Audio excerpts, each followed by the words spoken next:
Thanks, Stanley. Inspiring. I'm coming back to Hong Kong, where I've been for 40 years, and I'm a town planner. I'm not a designer, and if I was a designer, I'd be totally frustrated.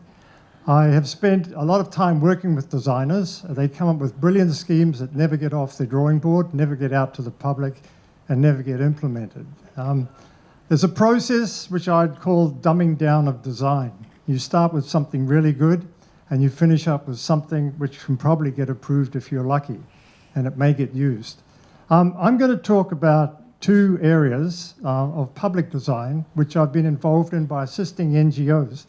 And the first one is the Central Waterfront. The second one will be Central Business District and Devoe Road in particular. The context, this is our Central Waterfront, which a lot of people have looked at, have known about, have talked about for a long time. And we have a situation where basically the large portion of it is still not developed. In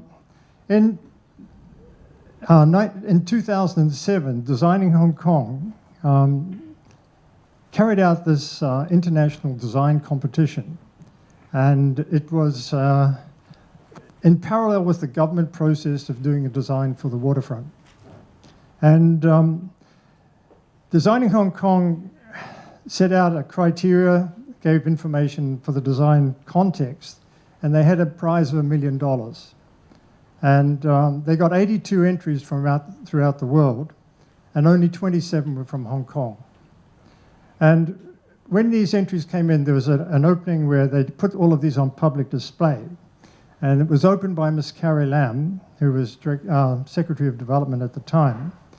And she referred at the press conference when it was opened about the urban design study government was doing. And she stated, "These quality entries in the competition will no doubt be a source of inspiration." Part of the Designing Hong Kong group that ran the thing was Mr. Marcus Shaw. And he stated that the current plans for Central had been designed by engineers, and the engineers are not doing very well today, designed by engineers to accommodate perceived transport requirements. He called for a pleasant boulevard to replace the planned thundering thoroughfare, aligned with a very diverse mix of uses at a human scale and interactive at the ground level. Mr. Paul Zimmerman, who was also part of the group and still is part of Designing Hong Kong, stated, "It is our harsh urban development which is a threat to Hong Kong's quality of life. Hong Kong is facing many critical challenges in its development process, and the development of the Central Waterfront is a critical barometer. With little open land left around the harbour, there are relatively few opportunities to give Hong Kong a soft edge." He hoped that the competition would inspire a change in thinking. And the whole of the competition, the purpose was to inspire. So I'm just going to present to you now some of the slides of the competition that were submitted. And these are quite inspirational in the sense that they're completely different to anything that we'd been thinking about on the waterfront. You have a different mix, people coming from different places with different perceptions, ideas that are two-level but are green, where people have quite a large portion of the space and vehicles have virtually none. These are all different schemes, and the slides are moving on without me doing anything, so, oh God. And they came through a process where the public were able to look at these, to judge them and comment on them. And then there was a panel, which Peter Cookson-Smith was part, I think, which came through to selecting the final four. And this is all part of that same area of land which is critical to our city. This one here was one of the finalists, sorry, and it comes down to bringing some of the old Hong Kong concept down to the waterfront to keep the character and the quality of the city, and to try to bring together some of the water and the land uses around the waterfront. You see the basin on the right-hand side. And this, at that time, was possible because the basin hadn't been filled in. we come through to the end when we've got all of these magnificent images and ideas on the screens in front of everybody, and the decision is coming down to being made. And we finish up with 4 that get through to the final stages. And these are the 4 which you can see there very badly, were the ones that came through. So that whole process was a public-sponsored design process to put in place some inspiration as to what could happen. And so we have the government scheme which is going on in parallel and went on beyond this. And they went through a process which was more important than the design. And the target may have been a good design, but the outcome was to complete the process, which involved a series of public consultations and came up with a scheme which was approved. And this is the scheme. It's a standard scheme for Hong Kong. It has a lot of LCSD planter beds. It has some curves, it has some spaces. It has some names, and if you look at the names without the design, the names look quite good. But when you try to place them on the design, they disappear. And this is, compared to what we've just seen, this is the inspiration that came out of all of that process. And when we look at this, of all the 87 schemes that were produced, there's not one element included in this scheme. Nothing was taken. And we even took the process of submitting this to the Town Planning Board to say, take away some roads and do some of these things. And it was not supported. So there's a ferry plaza here. So we got approached by the Star Ferry and they said, look, we've got this spare ferry. It's one of the oldest one. It's not being used. It's laid up. If we don't do something with it, it's going to be broken up. So there's a ferry plaza on the layout. So we thought, what a good place. We'll put a ferry in the ferry plaza, right? We just go back. See, there's the ferry plaza. It's nowhere near the ferries, right?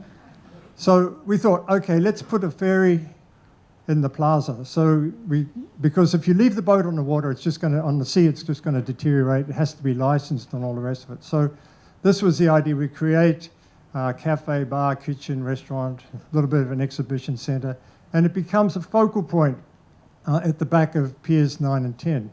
And that was not accepted by the Harbourfront Commission because the Harbourfront Authority may get this piece of land to develop, and therefore they don't want to commit it at the moment.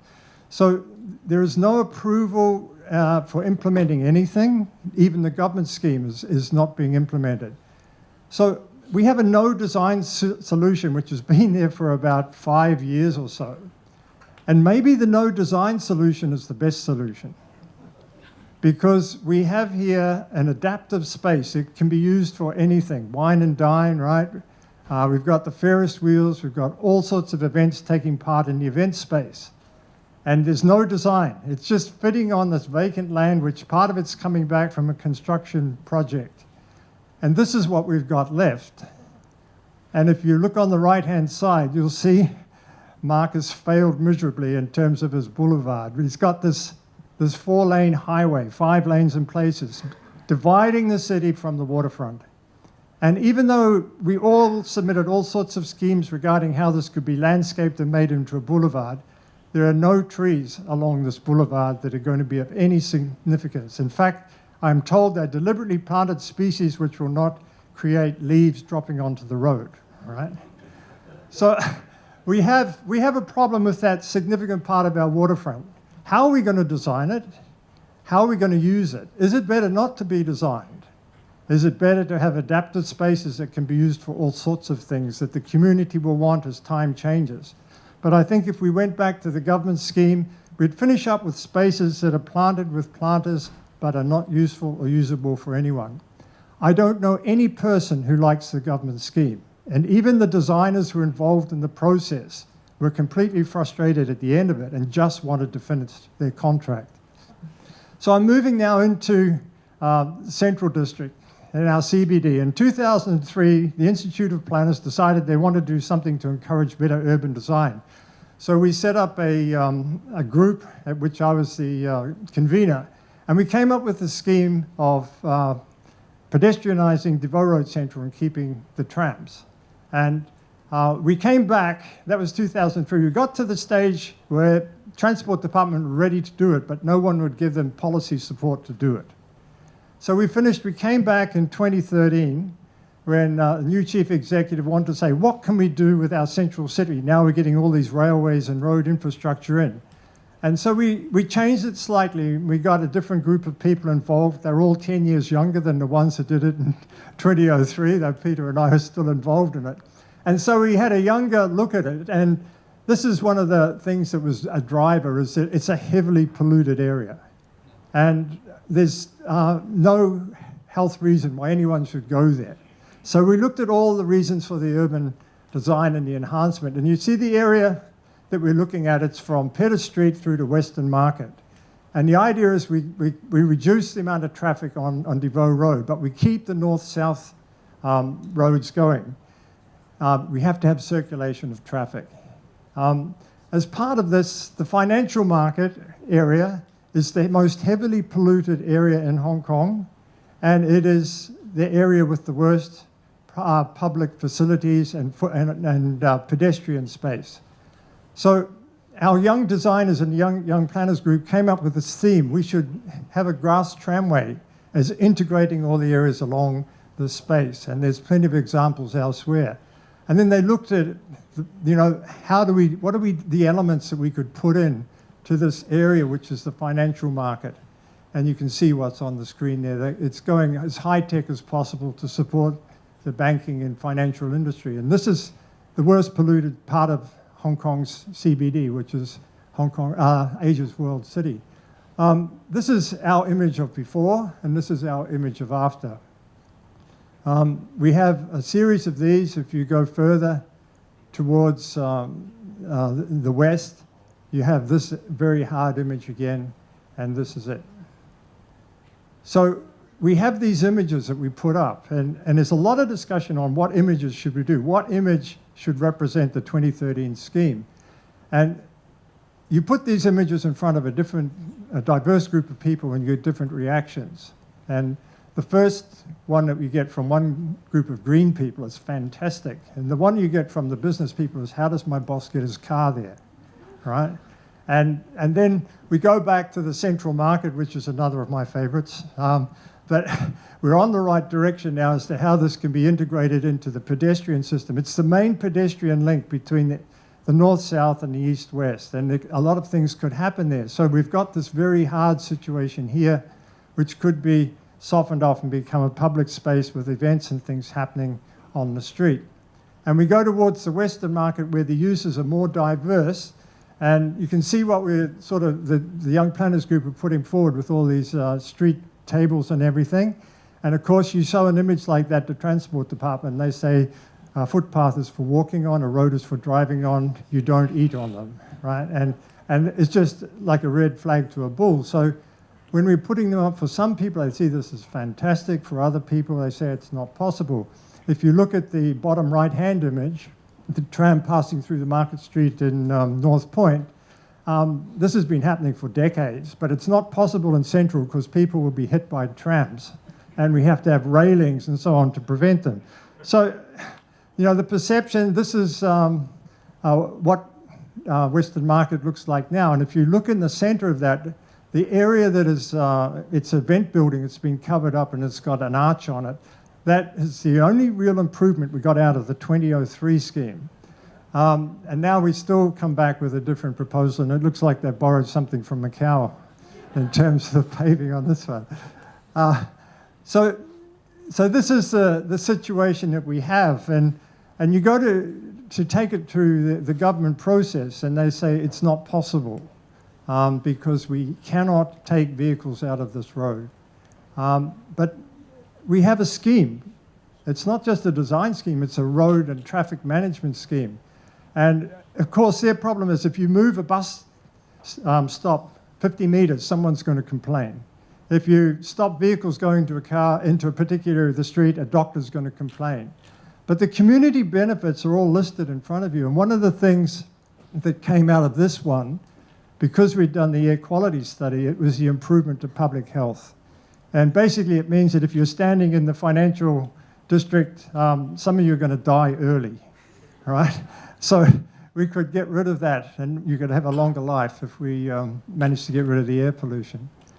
The current situation is that no one objects to the proposal. The district council like it, but all of people ask, you know, how are we going to get our goods delivery? How are we going to get our access for the boss? How are we going to get security deliveries to the banks and all of these things? What about emergency vehicle access? All of these can be done. We've looked at them, they can be done. But Transport Department will not do the studies. They require us as an NGO to do them.